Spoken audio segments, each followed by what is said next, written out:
Here I am at the beautiful Bodega Ridge Resort on Galiano Island in British Columbia, where we have been now for 16 days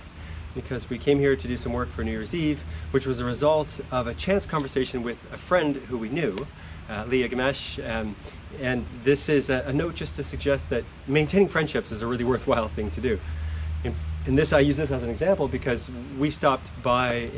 to have dinner with her on our way west, and mentioned that we were thinking about doing some random work in British Columbia on our travels, and she mentioned that she had a friend, Dennis, who was catering an event at this resort, and they could actually use some people bartending. So we got asked to do that, which just fit perfectly with our timeline, and then found out that they actually needed a little bit of extra help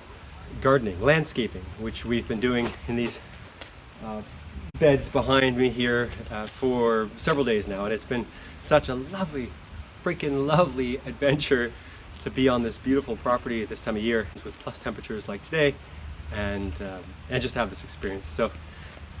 while you're on your journey of meeting strangers to create opportunities, don't be afraid to maintain the friendships and opportunities that you already have, because they can yield really wonderful results beyond just the celebration of an amazing friendship,